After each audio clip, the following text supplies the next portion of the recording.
que cometeram atos infracionais, eles também têm preservado esse direito de acesso à educação. Pois bem, estamos num período atípico, que jamais imaginaríamos, uma pandemia, né?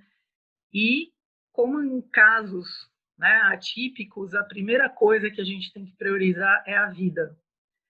Então, manter os alunos em casa, os profissionais que trabalham nas escolas em casa, é fundamental nesse momento. O que não significa que, nesse caso, o estudo deva ser deixado de lado. Então, aí entraram como propostas alternativas o ensino à distância, a famosa EAD.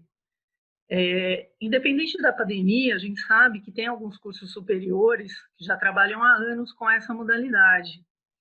Só que agora a gente está num momento onde os cursos presenciais estão tendo que se adaptar e entrar agora nessa diferente situação. E aí requer, né, de um esforço redobrado dos profissionais, dos professores, dos alunos. A gente sabe que não é fácil.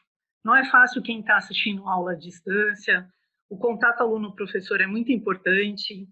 Os professores que estão aqui assistindo, com certeza, são professores raízes, que nem eu, professora Ada, professora Aline, que gosta do contato, da conversa com o aluno. Opa, deu um problema aqui no meu computador. Deixa eu ver. Bom, era uma atualização, desculpem.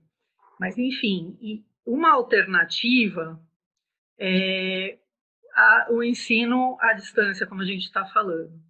Então, o MEC já até autorizou, né, a suspensão das aulas presenciais, e ontem saiu uma aprovação que as aulas serão suspensas, as presenciais, até agosto. Então, gente, retomar os nossos esforços.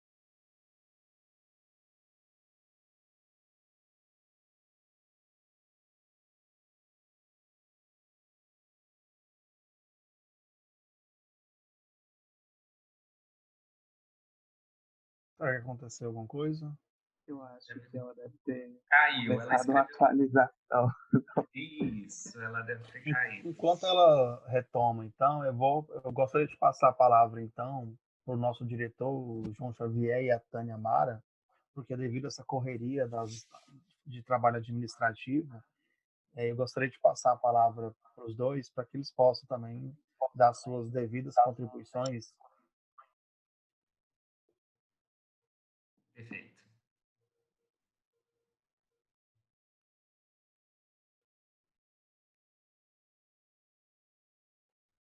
Tânia, coordenadora Tânia. Está desligado. O diretor primeiro. Cadê? Acho que está desligado o microfone dele. Está desligado?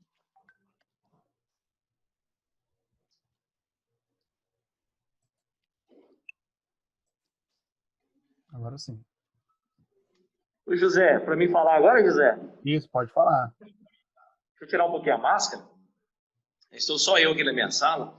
Então, primeiramente, cumprimentar todos os que estão participando desse fórum, promovido pelo professor José Dantas, aqui da Escola Copema. Nós temos aqui os colegas professores da Universidade Federal e também demais profissionais, né? Eu percebi aí alguns acadêmicos também do curso, coordenadora Tânia, alunos do ensino médio. Então, nesse cenário que nós estamos vivenciando, então um cenário para nós novo, um cenário com poucas respostas, né? Muitos questionamentos acerca de questões relacionadas à economia, à saúde, a direitos, e um cenário que nos leva aí a participar de vários debates, de vários fóruns, para que a gente também consiga construir alguma opinião firme, né? Não baseada aí em assuntos de redes sociais, né? Muitas vezes carregados aí de fake news. Então, acho que é muito importante esse momento aí, professor José, para que também os nossos alunos tenham essa base, né? Eles terão aí à frente uma prova de Enem, eles terão que se posicionar aí diante de uma redação. Então, quanto mais conhecimento, quanto mais debate nós conseguirmos promover para os nossos estudantes, com certeza mais preparados diante desses desafios eles estarão. Então, é grandioso aí. Eu não vou me delongar aqui, eu vou deixar aí mais para que os convidados também se coloquem, né? Façam suas falas, mas de antemão eu já agradeço a todos, né, a participação, o aceite do convite do professor José, e desejo aí que esse fórum realmente tenha um sucesso e que alcance os objetivos traçados, tá certo? Então, boa participação a todos, um grande abraço e vamos estar aqui acompanhando.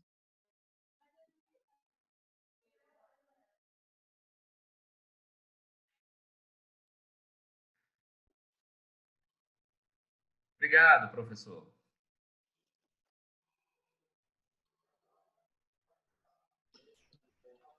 Agora passo a palavra para a nossa coordenadora pedagógica, Tânia Mara.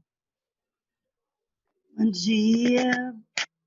Bom dia aos dia. colegas que estão prestigiando aí os nossos alunos e a todos nós com essa reflexão maravilhosa. Desde já eu quero agradecer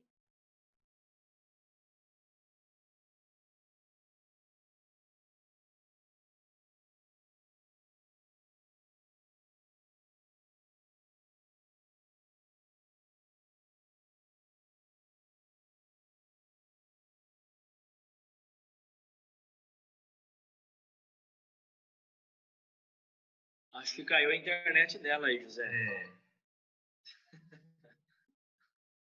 Então,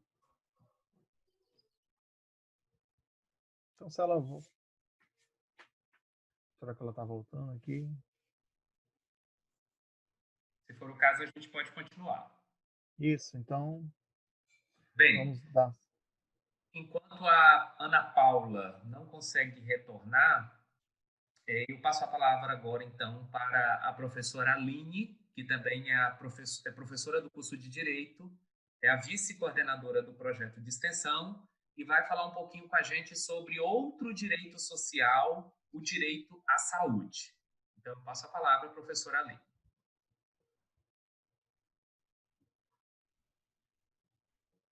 Pessoal, estão me ouvindo? Sim. Sim. Bom dia, colegas profs, bom dia a todos os alunos e alunas, aos colegas do projeto de extensão sobre direito. Como o prof. Ada estava comentando, eu sou a professora Aline, professora do curso de Direito, vice-coordenadora do projeto de extensão, né, Saber Direito. Atualmente também sou coordenadora do Núcleo de Práticas Jurídicas da UFMT, né, que é vinculado ao curso de Direito. Assim como o prof. Adam, né, e a colega também, a professora Ana Paula, comentaram no início dessas falas, quero reforçar o agradecimento, né, pela oportunidade, pelo convite em participar desse fórum, né, desse evento. Né. Dando sequência, então, ao nosso painel, né, sobre direitos sociais em tempos de pandemia, né, eu vou falar um pouquinho sobre o direito à saúde. Né?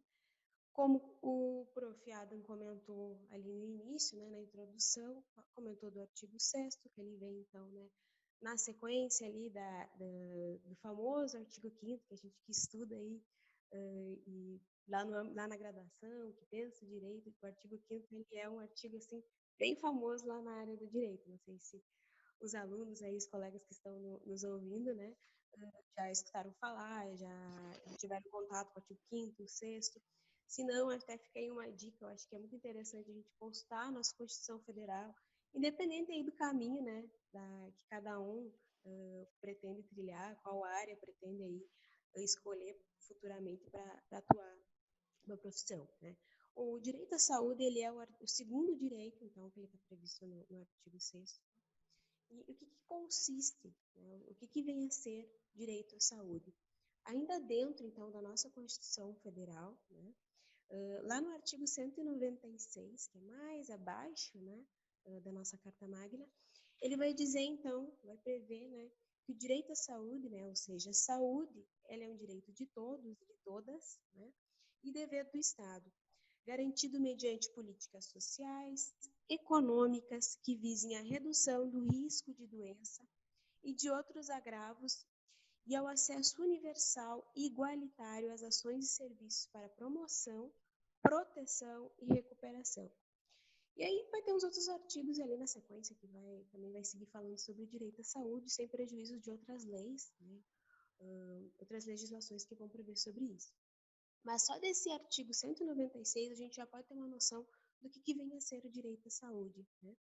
Direito à saúde não é apenas, né, ou essa proteção à saúde, né, quando a gente fala de direito de saúde, está ligado à ideia do que vem a ser a saúde, não é apenas uma ausência de doenças, ausência de enfermidade, ela não está só apenas lá no campo da recuperação, né? Assim como fala o final desse artigo, que eu acabei de ler para vocês, ele também entra no campo da promoção e da proteção. E quando a gente pensa, estuda o direito à saúde, essa abordagem ela vem de uma maneira ampla, né, que é a saúde multidimensional, que alguns pesquisadores, né, e pesquisadores e que pensam então em direito de saúde costumam trabalhar, tá? Esse conceito também ele é inspirado na ideia e no conceito de direito de saúde trazido pela Organização Mundial da Saúde, que é a OMS. A OMS diz que a saúde ele é um estado completo de bem-estar físico, mental, social, portanto, não é apenas, então, uma ausência de doença ou enfermidade, né? E essa saúde ela é dividida, então, entre saúde pública e privada. A privada, às vezes, quando a gente vai aí faz uma consulta médica, né, a gente mesmo vai lá e custeia esse tipo de serviço. Entra também a saúde suplementar, que é a questão dos planos de saúde, acho que talvez você já deve ter escutado falar, né? E a saúde pública. Quando a gente fala em saúde pública, surge, então, a figura do SUS, o Sistema Único de Saúde. O Sistema Único de Saúde, ele é um sistema, então, que tem como princípios e ideias a universalidade, ele é a integralidade, a equidade. O que isso quer dizer? Ele segue a mesma lógica dos direitos sociais que o Prof. Adam comentou ali no início, né? Ele é um direito, ele é um sistema, né, que busca, então, efetivar o direito à saúde de uma maneira igualitária e integral, ou seja, todos e todas, né, que precisarem aí, promover, proteger ou recuperar, né, a sua saúde, efetivar esse direito de saúde, pode ter acesso, né? O SUS, eu acredito que vocês já devem ter escutado falar, às vezes a gente vê aí na mídia, né, notícias, que ele é um sistema amplo, complexo, e que ele é conhecido e até estudado não só dentro do Brasil, enquanto sistema de saúde, mas internacionalmente, né? E dada a amplitude, dada essa ideia de universalidade. Mas ele também tem aí as suas deficiências, seja no campo da gestão, né, enquanto organização, porque a gente está falando aí do sistema integral, que ele atua nas esferas federal, estadual e municipal, num país do tamanho que é o Brasil, né, e que ele é diversificado, né, e ele é sensível a diversas mudanças, né, inclusive aí de regiões para regiões, se a gente for parar para pensar em, né, o SUS no âmbito federal, né? E também questões, por exemplo, para o financiamento, que é os recursos públicos que são investidos, né? Isso, quando a gente pesquisa e pensa o direito de saúde, é algo que ele já vem aí, né? Já vem nos preocupando. E isso, em um tempo, em um momento de pandemia, né, acaba sendo agravado, né? Vamos imaginar o seguinte, a gente já tem um sistema que às vezes não dá conta de suprir aí a demanda por consultas médicas, vagas em hospitais e UTI, né? E surge aí uma pandemia, que é o caso da pandemia de Covid-19. Né?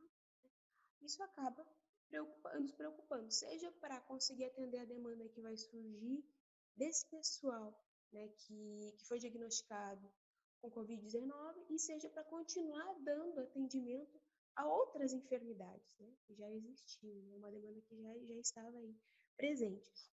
E para isso, então, dada essa preocupação, né, o poder público tem implementado medidas de contenção e prevenção do vírus, né? São questões, por exemplo, o isolamento social, que é o que a gente está né, hoje, né, tanto é que o nosso fórum aí ele é virtual, né, por conta aí de uma dessas medidas, a necessidade de utilizar máscara, a questão do álcool em gel, né? Isso está tudo pautado nessa ideia de direito à saúde, proteção ao direito à saúde, né? E num plano também que eu acho que é importante a gente lembrar, não só individual, né? Eu estou aqui na minha casa, né? Infelizmente as aulas presenciais, estou com uma saudade de trabalhar aí com os alunos, né? Acho que talvez esse fórum também seria tão interessante se fosse presencial, né? Eu particularmente sinto essa falta, mas é uma medida que é necessária ser respeitada, né? Observada, tanto no plano individual, para proteção aí da minha saúde, mas também no pensar coletivo, à medida que eu observo esse isolamento, né?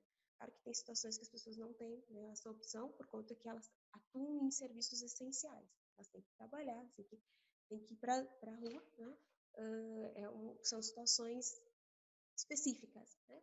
Mas quando eu adoto essas medidas, eu cumpro o isolamento, eu utilizo máscara, eu utilizo álcool em gel, né? Eu volto para casa e higienizo todos os produtos, tomo banho, tento adotar aí essas medidas de contenção e prevenção, eu não estou só pensando no plano individual, mas também no coletivo, né? Porque quando a gente fala lá, o direito de saúde é um direito de todos, de um dever do Estado, esse Estado se envolve com o público a adotar, mas o Estado também, né, quando a gente pensa a figura do Estado, a gente também integra ele, né, enquanto sociedade. Tá? Então, é muito importante, claro que a gente poderia aqui pensar e falar do direito de saúde até no campo da judicialização, né, porque às vezes o direito de saúde, às vezes ele não é efetivado no executivo, a gente tem que recorrer ao judiciário, que é a judicialização do direito de saúde, né, mas o tempo ainda não nos permite.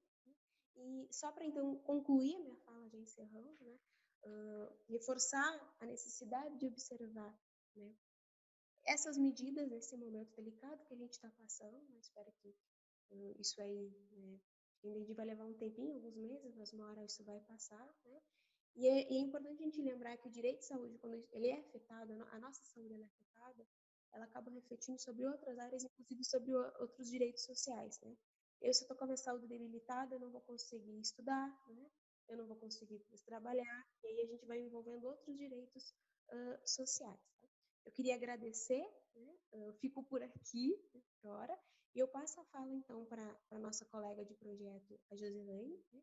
Que vai dar continuidade ao nosso painel. É com você, Josi, não sei se você está me ouvindo, tá aí? Sim. Tá bom, vou desligar aqui o microfone.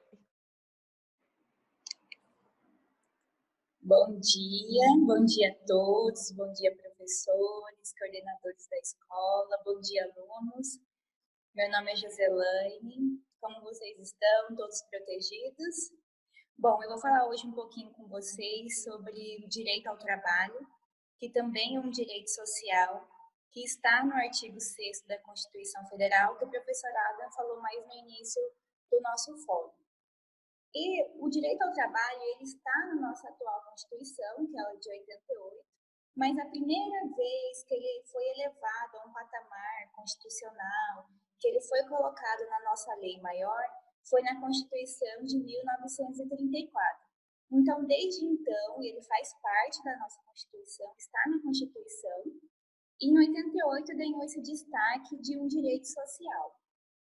E ao longo do tempo, do nosso contexto histórico, não só a nível de Brasil, mas a contexto histórico mundial, o trabalho ele foi visto de diversas formas, teve diversas nuances envolvendo.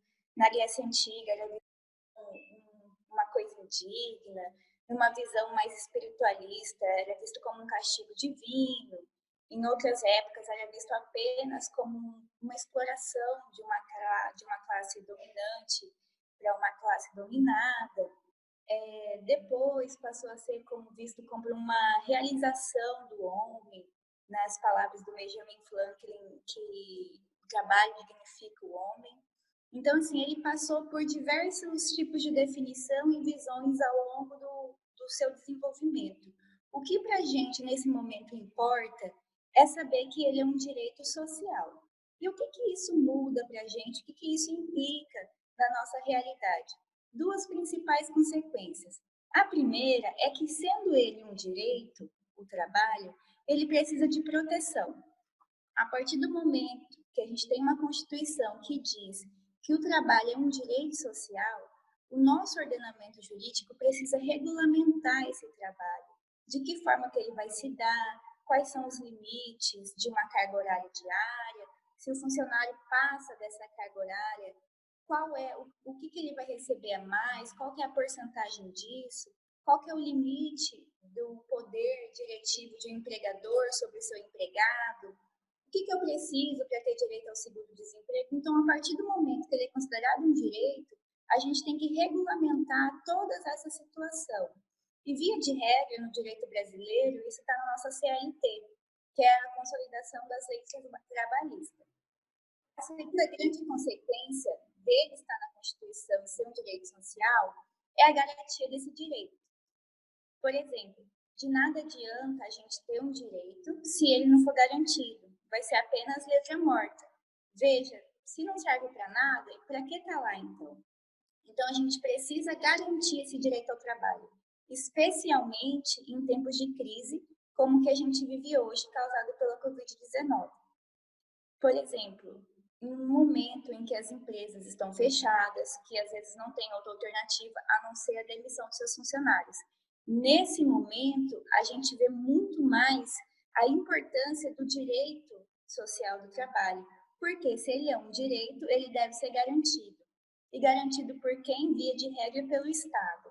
Então, quando a gente passa por um momento de crise como agora, a gente vê que o Estado precisa de uma atuação rápida e eficaz.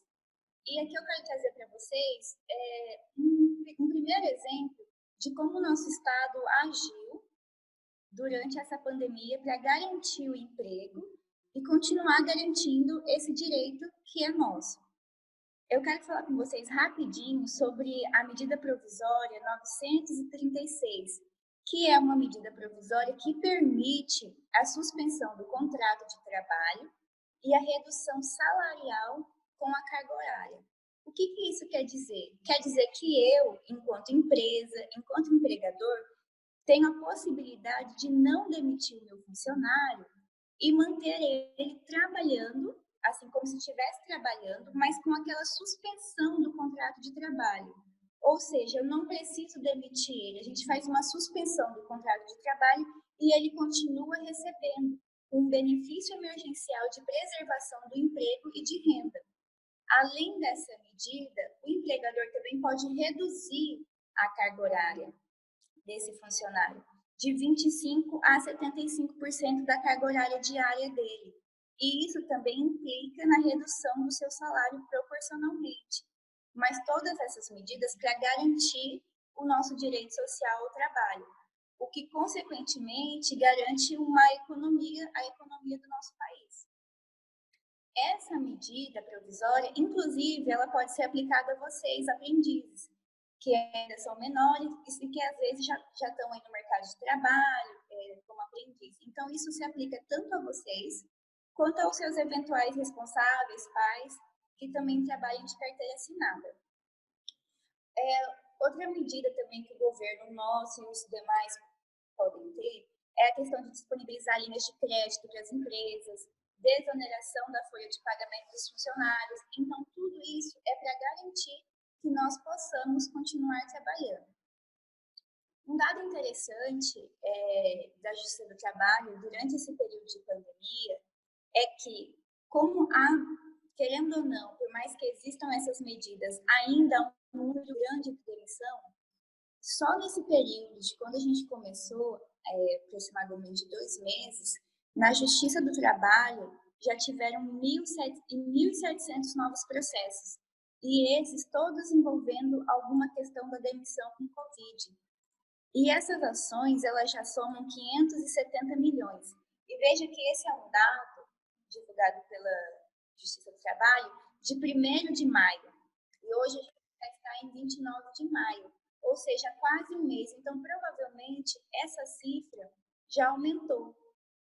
Demonstra também a importância que a Justiça do Trabalho tem para a gente, bem como o Ministério Público do Trabalho, que desenvolve aí um importante trabalho de fiscalização, cumprimento dos direitos trabalhistas. São eles que também, às vezes, fazem aquelas fiscalizações quando tem trabalho escravo. E tudo isso, mesmo diante desse cenário de pandemia, tem que continuar. Porque o que acontece? Infelizmente, tem pessoas que usam esse período para trabalhar de forma contrária aos interesses de um Estado que a gente vive. Por exemplo, se a gente vai deixando de lado toda essa questão de fiscalização que o Ministério do Trabalho tem, o que acontece? Nesse período, cresce aumento de trabalho escravo. Então, assim, é um momento delicado para a gente continuar atuando, mas é um momento também que necessita dessa atuação. Então, isso mostra a importância da Justiça do Trabalho e do Ministério Público de Trabalho.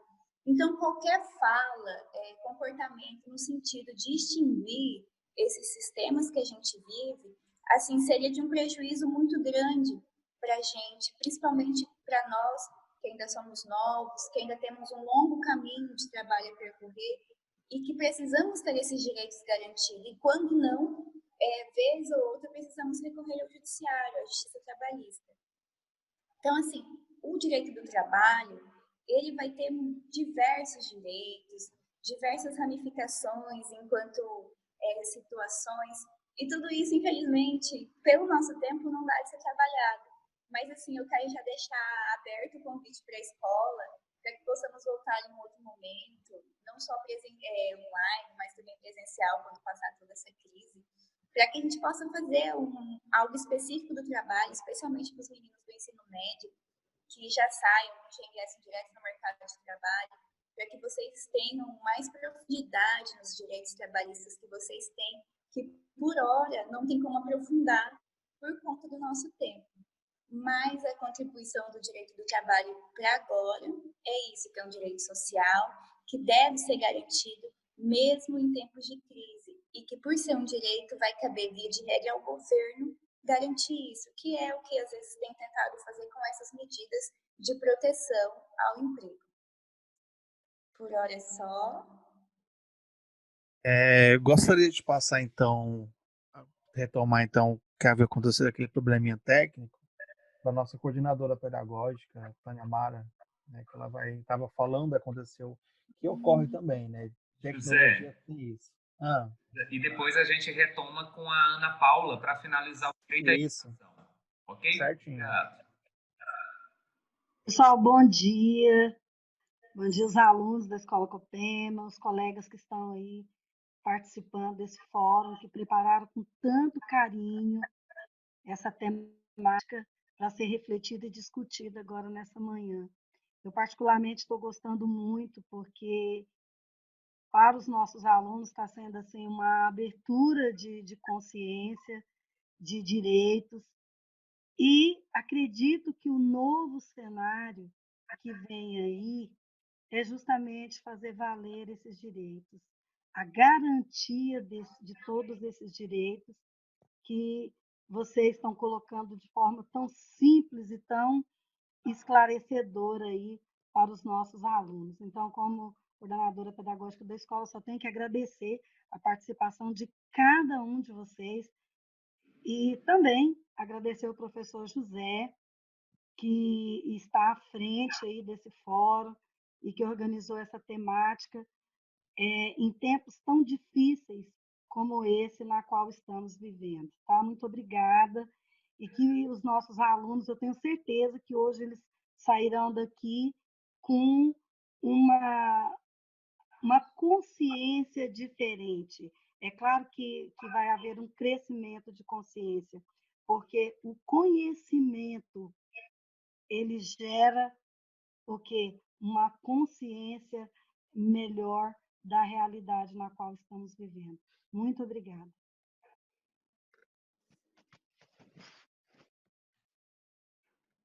Professor Adam.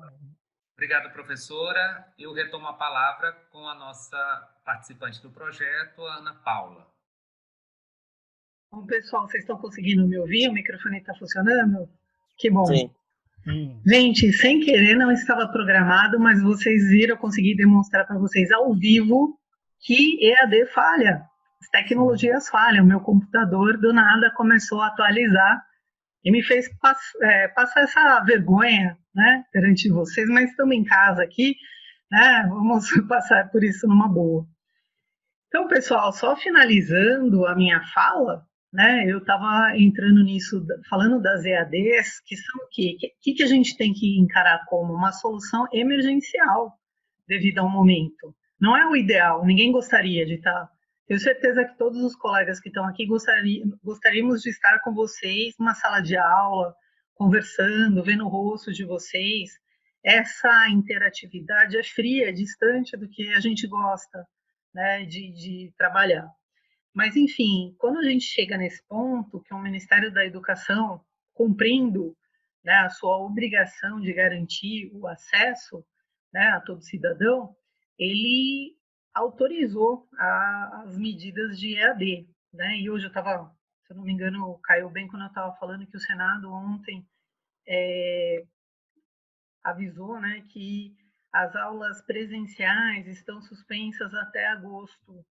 E é muito provável que chegando lá, né, isso se prorrogue ainda, vai depender da situação, de como está a pandemia aqui no nosso país, vai depender, de repente, se uma vacina foi descoberta, se um tratamento mais específico, uma droga mais precisa for descoberta, a gente está muito na dependência, né? A gente sabe que tem grupos de pesquisas bem importantes nos Estados Unidos, Inglaterra, né, que estão conseguindo testar, até na China, já estão em fases diferenciadas dos testes da vacina, e que me deixa um tanto esperançosa como profissional da saúde pelo que eu andei lendo. Mas a gente não pode colocar a vida dos nossos alunos em risco e nem as nossas. Uma sala de aula é um ambiente propenso, né, a espalhar esse vírus. Né? Um professor na frente falando, várias pessoas sentadas próximas, respirando, falando. Então, fica complicado. Mas quando a gente fala nisso também, o Estado tem que se preocupar que essa aula à distância chegue a todos os brasileiros que estudam, né? Então, daí a gente já pensa numa segunda complicação. O nosso país tem uma importante desigualdade social e econômica. Nem todos têm acesso, né, a uma internet banda larga de boa qualidade para poder assistir uma videoaula, para poder interagir, né, num programa que nem a gente está interagindo agora. Né? A maioria dos lares que tem algum celular são celulares pré-pagos, né? Não com tanta tecnologia, às vezes. Fica complicado também a gente pensar, mandar um texto em PDF para um aluno ler num celular. Então, são questões que agora a gente está tentando resolver de alguma forma. O corpo docente, tenho certeza, todos os docentes que estão aqui me assistindo, a gente não foi treinado para fazer videoaula. A gente, na nossa graduação, a gente não teve disciplina, né, de áudio e TV. Mas está todo mundo num esforço, né, muito intenso para tentar ajudar os alunos. Os alunos também, tenho certeza, não é fácil você ficar em casa vendo ali alguém no computador falando, né, e as dúvidas e as dificuldades, e a internet que cai e o computador que desliga, que nem aconteceu comigo. Então, são pontos que a gente tem que refletir agora, mas assim, que a mensagem final seja que todo mundo está se esforçando. Né? Os alunos se esforçando para tentar entender assim, a gente sabe que o aprendizado não é o mesmo, mas é o que a gente pode, né, por segurança sanitária, né, fazer, enfim, e ter, então, esse direito assegurado. Acho que era essa a minha fala, peço desculpas novamente pela caída, e que bom que eu consegui reconectar e falar. Agradeço a oportunidade da escola, né, dos profissionais e do nosso grupo de direito com os professores Adam e Ali. Obrigada, gente. Obrigado, Ana Paula. Eu passo a palavra agora para o nosso acadêmico José, que vai falar um pouquinho sobre o direito ao lazer. E aí, José, como fica assegurado o direito ao lazer em tempos de pandemia e isolamento social? Com a palavra, o nosso acadêmico. Bom dia, pessoal. Estão todos me ouvindo? Ok. Primeiramente, obrigado pelo convite, né? Eu quero agradecer os professores, a coordenadora, o diretor e os alunos pela oportunidade de estar presente aqui falando com vocês. Eu vou falar um pouquinho sobre o direito ao lazer, que também está disposto no artigo 6º da nossa Constituição, como um direito social, e que também é um direito fundamental, que significa que ele é essencial à existência da pessoa. O que vem a ser, então, esse direito? O lazer, pode ser definido como o direito à distração, o direito ao descanso, que pode abranger também o divertimento do cidadão. Como os meus colegas, o professor Adam e todos os outros que disseram antes de mim, salientaram que cabe à União, juntamente com os Estados-membros e os municípios, proporcionar mecanismos para satisfazer esse direito. No caso do lazer, a gente pode citar como exemplo uma imposição legal por meio como o da CLT, que é a Consolidação das Leis Trabalhistas, que estabelece uma carga horária para o trabalhador exercer suas atividades laborais, ao passo que seja reservada um período significativo para que ele possa descansar. Bem como ele também pode criar ambientes destinados ao divertimento dos cidadãos, como, por exemplo, a criação de praças públicas e demais ambientes que em Barra do Garças existem bastante, como o Porto do Baé, a Escadaria do Cristo, todos os ambientes destinados ao divertimento e ao descanso do cidadão. O exercício em si desse direito, ele acaba sendo subjetivo. Significa que cada pessoa ele vai exercer de acordo com os seus interesses. Ou ele pode ficar em casa fazendo nada, dormindo, ou ele pode aproveitar esse tempo livre, seja para ler um livro, ou ir ao cinema, ir ao shopping, sair com os amigos nas praças públicas, praticar esportes, etc. Porém, nós estamos vivendo um período de pandemia em que a maioria das atividades destinadas ao lazer, como as que eu disse anteriormente, envolve a aglomeração de pessoas e também o contato direto com outras pessoas. E a Organização Mundial da Saúde, bem como vários outros órgãos mundiais destinados à saúde pública, fala que não deve ser recomendado esse tipo de atividade. Em Barra do Garças, por exemplo, o prefeito decretou que as atividades de cinema, shoppings, as escadarias e a rampa do Porto do Baé estão suspensas justamente por causa dessas orientações. Então, essas limitações ao direito do lazer, ela é justificável porque existem outros riscos, como a saúde e, consequentemente, a vida de outras pessoas. Portanto, o que se recomenda atualmente é que as pessoas usem esse seu período de descanso dentro de suas próprias casas, sendo reservado o ambiente da sua residência. Para isso, muitos têm para si como benefício o uso da internet, mas nós sabemos que não é a realidade de muitas pessoas que não têm acesso a esse tipo de mecanismo. Ficando aí, então, um desafio para o poder público garantir o exercício do direito ao lazer para essas pessoas que não têm as mesmas condições como nós aqui temos agora, que pode usar a internet para poder ver um filme, para poder ouvir música e etc. Então, por hora, o que se recomenda em relação ao direito do lazer é que ele seja exercido dentro de suas casas, em segurança e preferencialmente sem aglomeração. Por hora, o que me cabia falar era só isso, e eu vou passar a palavra à minha colega Aline Bongenhagem para dar continuidade à nossa palestra. Muito obrigado. Obrigada pela oportunidade, primeiramente, de participar desse fórum, né? E eu vim falar sobre o direito à proteção a proteção da maternidade e da infância. Sabe-se que esse é um direito social previsto pela Constituição Federal e que é garantido pelo ECA, ou seja, o Estatuto da Criança e Adolescente. Esse direito, ele garante a saúde materna da mulher e o desenvolvimento saudável do feto. E também como protege a criança de abusos e garantindo à infância uma vida digna. Mesmo em época de pandemia, sabe-se que esses direitos não podem ser deixados de lado, porque é muito importante. Eu irei dar alguns exemplos de decretos que ajudam a garantir esse direito à proteção da maternidade e da infância. O primeiro exemplo é sobre os exames neonatais, que nessa época de pandemia, sabe que as gestantes estão apavoradas, né, por conta de frequentar um ambiente tão como é que fala, infectado, não podendo ser tão higienizado. Então, o que o governo fez? Foi elaborado um decreto que nos hospitais tenha uma ala reservada, higienizada, com médicos também devidamente equipados, ou seja, uma assistência especializada para que essas gestantes possam ser atendidas e fazer seus neonatais devidamente, né?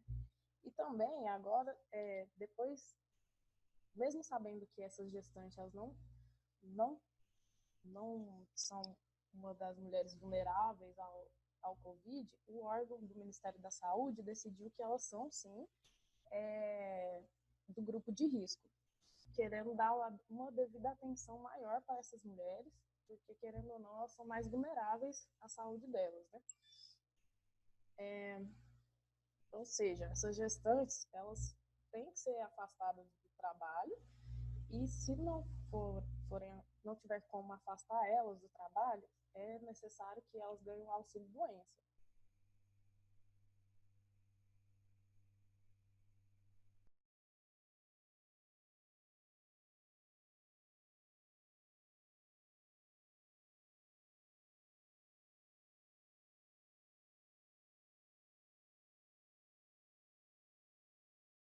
Parece que travou. Será que travou o vídeo Parece dela? que caiu, né?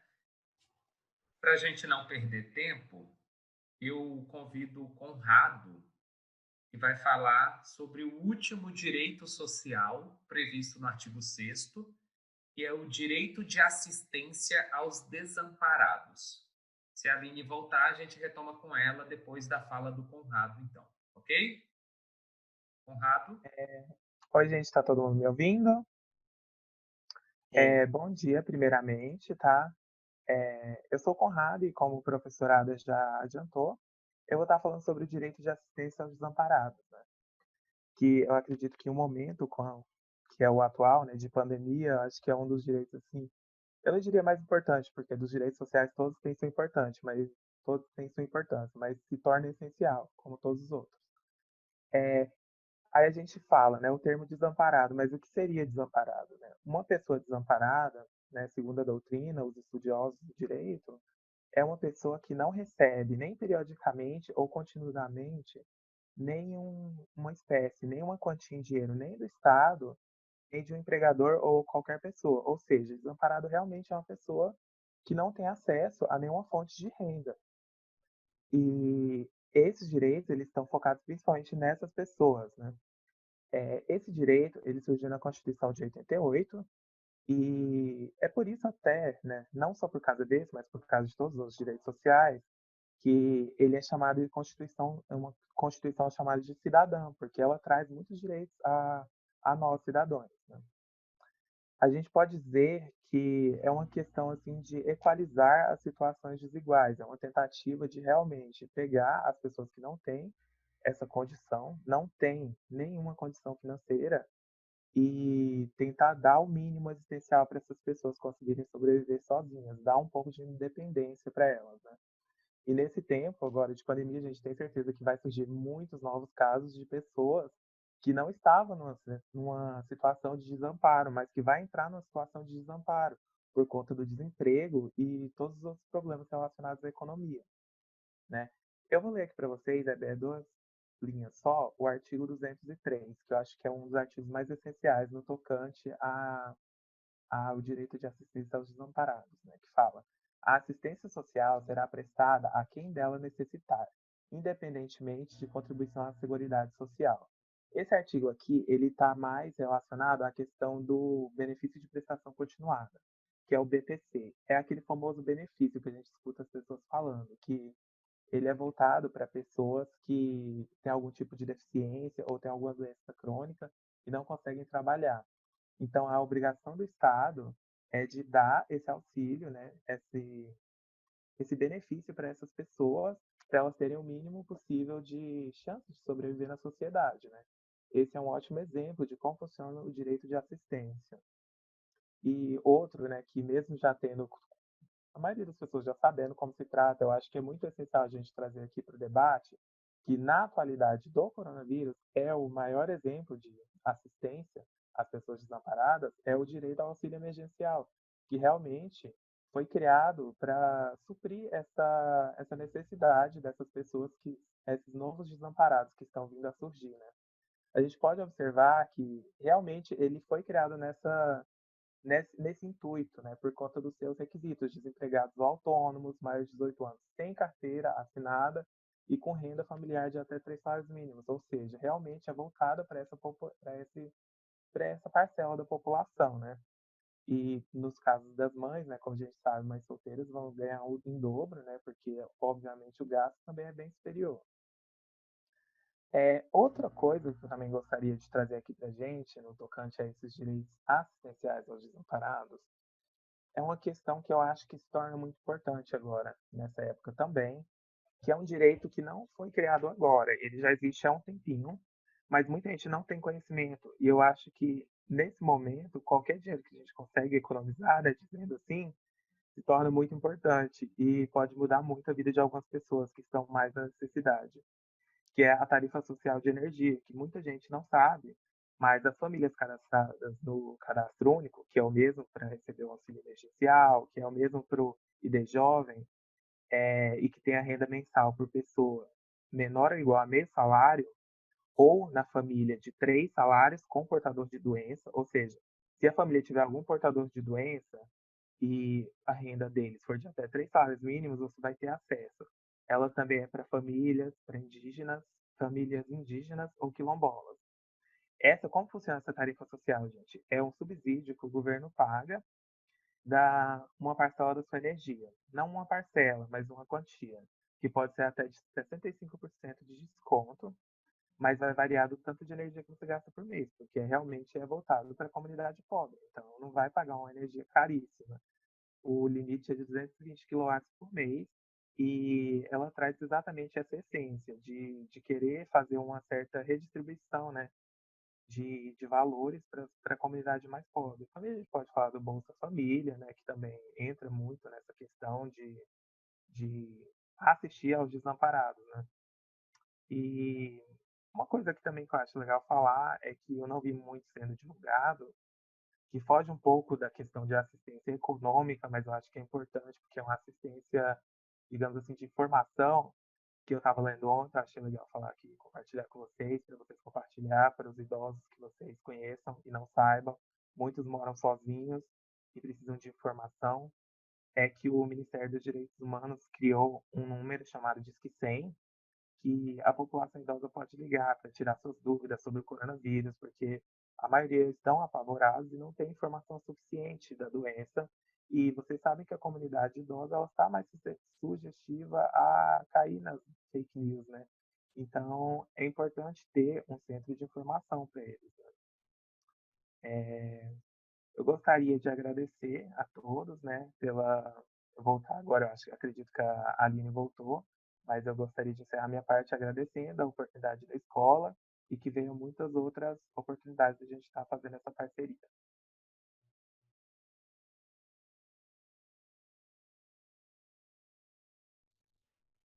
Aline, pode retomar a fala? Oi, estão me escutando? Olá. Então, eu gostaria de retomar a minha fala, enquanto eu estava falando do Programa Nacional de Alimentação Escolar, em que esse decreto ele possibilitou a autorização que esse programa distribua para pais e responsáveis os alimentos que são destinados à escola, né? E, ou seja, para que essas crianças não tenham essa insegurança alimentar que normalmente elas têm na escola, né? Quer dizer, fora da escola. E nisso, foi dia 20 de março esse decreto, e é só isso mesmo que eu gostaria de falar. Essas foram as atitudes do governo para proteger a maternidade e a infância. Muito obrigada. Então, assim, a gente termina expondo para vocês, de forma breve, logicamente, esse rol de direitos sociais previstos no artigo 6º da Constituição Federal. Então, retomando, nós temos um artigo 6º da Constituição Federal que preconiza que são direitos sociais: educação, saúde, alimentação, trabalho, moradia, lazer, segurança, previdência, proteção à maternidade, infância e assistência aos desamparados. Né? Nós falamos um pouquinho aí desses direitos sociais e agora a gente abre espaço, como assim a gente sempre faz, para qualquer pergunta, para qualquer tipo de dúvida que os nossos espectadores tiverem. Perfeito, professor José Dantas? Você pode coordenar esse momento. Olá, meninos. Então, algum questionamento por parte de vocês do segundo ano, que a gente até trabalhou um pouco sobre a importância do Estado para promover essas políticas públicas do bem-estar social. Até coloquei lá no fórum, inclusive, essa importância do Estado. Então, gostaria que vocês participassem aí com as devidas contribuições.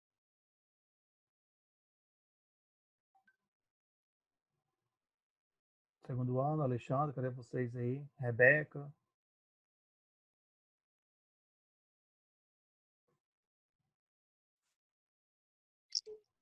Bom dia, eu queria perguntar quanto ao papel do Estado em garantir todos esses direitos, porque na prática, né, é totalmente diferente do que está escrito na Constituição. A gente sabe que o Brasil é um país que ele sofre sim muitas falhas políticas e não tem como, ainda mais que nem foi falado aqui no fórum também, no fórum que é um país de grande extensão territorial, são várias regiões, diferencialidades e nessa amplitude também, em meio a tantas falhas políticas, como que é possível garantir que esses direitos sejam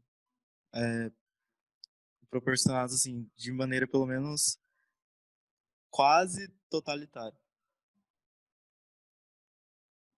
Como é seu nome? Alexandre? Alexandre. Então vamos lá. Alexandre, eu vou começar a expor um pouquinho sobre sua pergunta e aí depois eu passo a palavra para a professora Aline e os demais membros do projeto. É o seguinte, como eu falei no início, esses direitos sociais, eles estão previstos na Constituição e já é pacífico o entendimento de que esses direitos sociais, eles não são direitos programáticos. Quando a gente utiliza essa expressão direitos programáticos, nós estamos falando de direitos em que o Estado, por meio dos seus entes, ainda vai pensar como regulamentar, como realmente fornecer, garantir esses direitos. Pelo contrário, né? Esses direitos, eles precisam sim ser considerados como direitos de imediata prestação estatal. O que significa isso? Dentro da escala de prioridades das ações do Estado, estão, sim, a concretização desses direitos. E a gente sabe que, muitas vezes, por uma questão de insuficiência orçamentária, por uma questão de infraestrutura estatal, grande parte desses direitos não são prestados imediatamente pelo Estado enquanto poder público executivo. Que isso fique bem claro, né? Que quem deve prestar esses direitos sociais é o poder público executivo. E aí que entra o quê? Em caso de omissão na prestação desses direitos. É aí que a gente fala na atuação do outro poder, do poder judiciário, né? Então, não são poucas as ações judiciais, não são poucas a gama de intervenções do poder judiciário no sentido de assegurar esses direitos, né? Então, não são poucos os mandados de segurança que a gente vê, né, impetrados pela Defensoria Pública, por Ministério Público para assegurar o direito à saúde. Não são poucas as ações coletivas que a gente vê justamente para garantir a proteção da maternidade, de certos grupos de mãe, né? Então, realmente, a gente sabe que em muitas situações o Estado, enquanto poder público executivo, ele não consegue, sim, prestar esses direitos. Mas cabe ao Poder Judiciário, muitas vezes, né, não vou dizer na maioria delas, mas em grande parte, instrumentalizar esses direitos. Ok? Eu passo a palavra à professora Aline para complementar a sua pergunta. Olá, estão me ouvindo? Então, complementando a fala do Prof. Adam e tentando responder a pergunta do Alexandre, uma coisa também que acho que é interessante a gente pontuar, né, que a gente costuma falar, né, quando pensa, estuda, pesquisa o direito, que não existem direitos absolutos, né? A gente tem direitos, garantias previstas na nossa Constituição, né, no caso dos direitos sociais previstos lá no artigo 6º, mas eles, e quando a gente estuda os direitos sociais em conjunto, a gente vê que eles buscam se complementar, né? Se a gente pegar, por exemplo, a apresentação, a fala do José, quando ele trabalhou ali o direito ao lazer, a gente pode perceber que hoje, no momento que a gente está vivendo, ele é um direito social, né, um direito fundamental, ele está previsto lá no artigo 6º da nossa Constituição, mas ele está sofrendo algumas limitações por conta de que, dada o contexto, né, o momento que a gente está vivendo. Para quê? Para que outros direitos sejam preservados, né? Aí até puxando, né, para a minha fala anterior ali, o direito à saúde, né? Então ele sofre algumas limitações no sentido aí de se equilibrar, né? Além disso, no âmbito dos direitos, a gente tem aqueles direitos que eles são classificados como direitos que têm uma natureza prestacional. O que isso quer dizer? Que demanda, então, uma prestação por parte do Estado, né? Se a gente fala aí do direito à educação, do direito à saúde, né, a gente vai perceber, né, até na fala aqui dos nossos colegas, uma necessidade de uma prestação por parte do Estado. E essa prestação, então, ela vai demandar uma série de questões, inclusive financeiras. O que isso quer dizer, né? Dinheiro, verba pública, investimento, né? Vai mexer com os cofres públicos. E aí a gente vai entrar, né? Às vezes não tem verba, né? Ou como que esse dinheiro público ele é gerido e destinado, né? A gente pode pensar isso no âmbito da educação, da saúde, né? De vários outros direitos aí sociais, tá? E na prática, por exemplo, vamos pegar o direito à saúde, por exemplo, né? Existem verbas destinadas a isso, né? Muitas vezes a gente discute o problema por exemplo, do Sistema Único de Saúde é um problema de gestão, é um problema de recursos públicos, né? Particularmente, com base em algumas pesquisas que eu já desenvolvi, cheguei à conclusão que é um problema do PSI, né? E aí, uma falta da prestação desse direito, né, que tem uma carga aí, uma característica de prestacional, que surgem no âmbito do poder executivo, muitas vezes a gente tem que socorrer a outro poder, que é o judiciário. E aí a gente entra lá na judicialização do direito à saúde, que é um mecanismo, né, no direito a gente pode utilizar para buscar efetivar esse direito social, esse direito fundamental que está previsto aí na nossa, né, Constituição. Mas a gente sabe que até a própria judicialização vai ter outras consequências, né? A gente tem o sobrecarregamento do Poder Judiciário por muitas ações tramitando, justamente porque às vezes um problema, uma falha na prestação surge no Poder Executivo, né? Então a gente vai... É uma análise aí, um problema bem, bem complexo. Isso falando de um direito social, né? Pegando o gancho lá da forma anterior. Então, a gente pode fazer essa análise também no âmbito de outros direitos sociais. Essa pergunta é muito interessante e complexa, né? Até é tema de muita pesquisa na área do direito, essa pergunta do Alexandre. Agradeço a ele pela participação. Alexandre, queria complementar a resposta.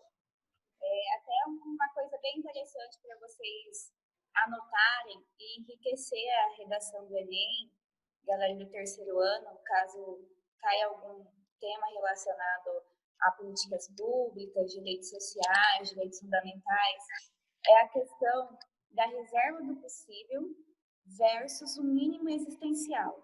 O que é isso?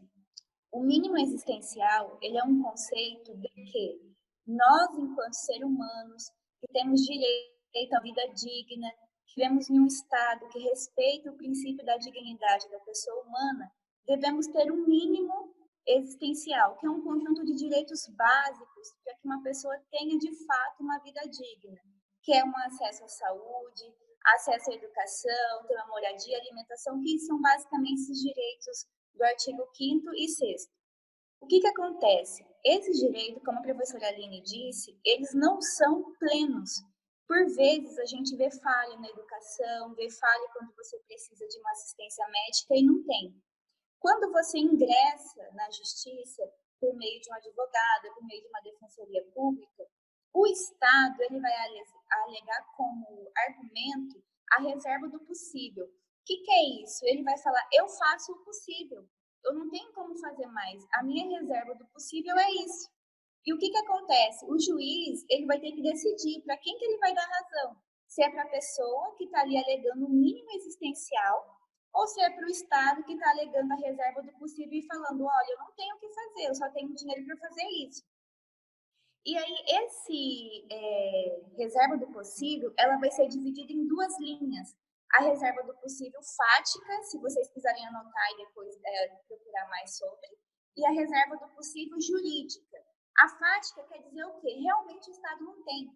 Por exemplo, eu estou precisando de um tratamento caríssimo em Barra do Garças e não tem como o Estado, o município não tem dinheiro para bancar esse tratamento que eu preciso. Então, isso é uma reserva do possível fática. De fato, não tem como.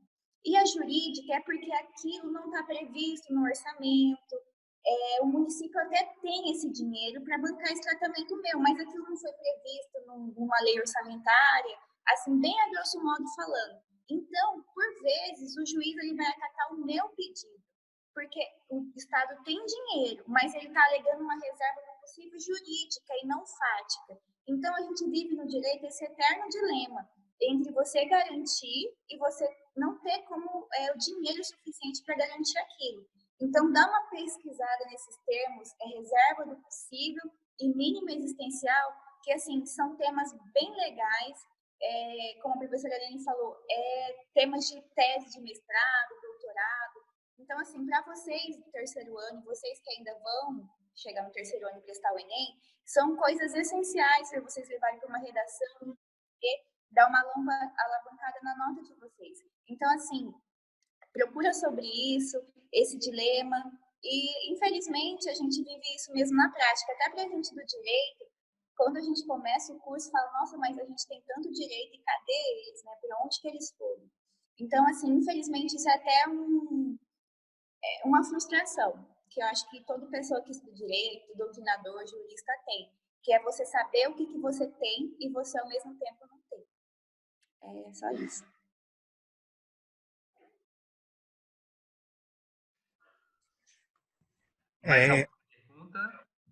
É interessante a fala da Joselane, porque eu também faço graduação em Direito, e essa é a ideia, a sensação que nós temos. Você vai estudar as questões constitucionais e você olha para a sociedade, você tem um cenário onde há uma discrepância do que preconiza a legislação, a doutrina, mas, nossa, mas é bem diferente disso. E aí, mais uma vez, o quanto que é importante esse tipo de projeto de extensão, de tirar o que é debatido no campo universitário para a sociedade. Porque muitas vezes as pessoas elas não sabem nem aonde buscar os seus direitos. Elas até sabem que tem, mas não sabem aonde buscar.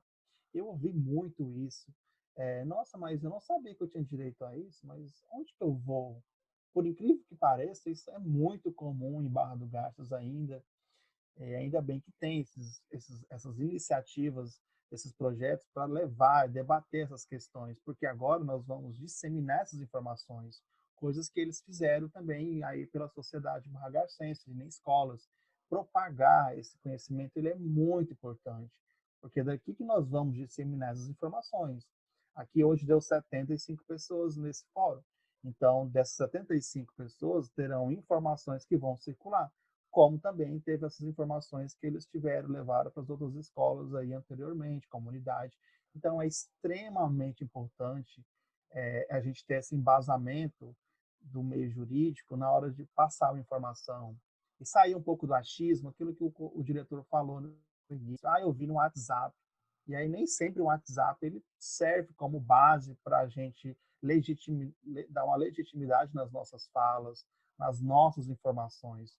Então, mais uma vez, eu agradeço a participação dos professores, do projeto, do professorado da universidade, por estar com esse tipo de projeto que é de suma importância para a sociedade como um todo.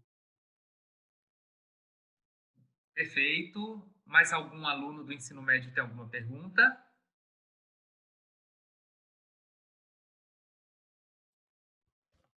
Mariana Guimarães, tem alguma pergunta? Não, professor. Não? Então, a gente encerra aqui a nossa participação.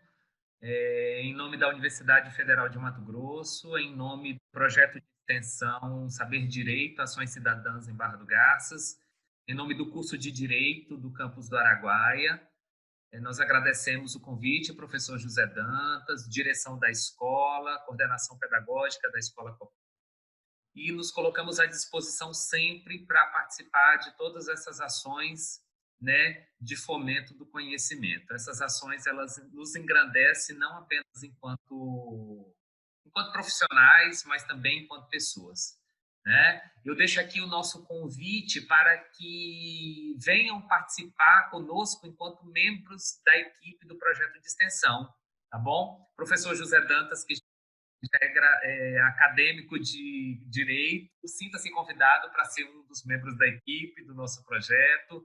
Os demais alunos do ensino médio também. Não precisa fazer direito, não precisa ser aluno da UFMT para ser membro do projeto de extensão, né? Nós estamos aqui justamente para integrar as diversas formas de conhecimento, de idades, e levar informação a quem precisa. Eu posso pedir só uma coisa, professor José Dantas? Pode. Teria condições dos alunos da Escola Copema ativarem a câmera e, com a permissão deles, nós registrarmos esse momento? Para nós é muito importante isso. Você consegue coordenar esse pedido? Posso. O professor Rênio quer fazer alguma fala? Professora Aline, tire a foto.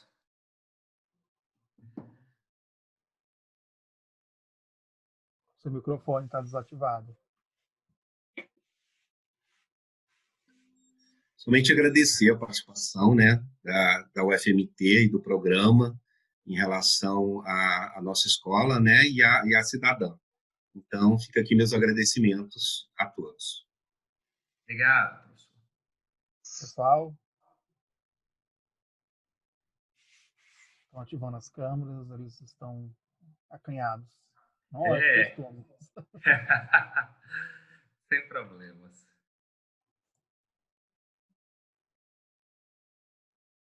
Gília, Melissa, Vitória, Emily, Rebeca.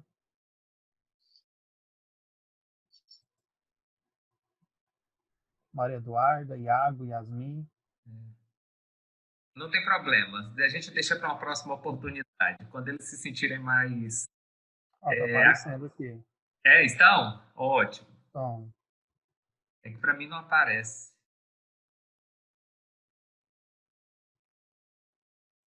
Professora Aline, está registrando aí?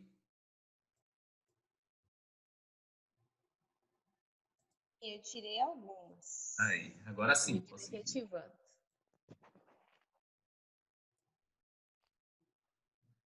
Vou tirar uma aqui também.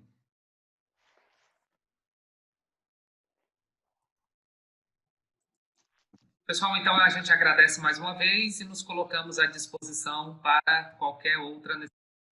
Tá bom? Um grande abraço a todos e continuem aí com o evento de vocês. Obrigado. Obrigado. Obrigada, bom dia. Bom dia, gente. Obrigado. Pessoal, tchau, tchau. Obrigado, gente.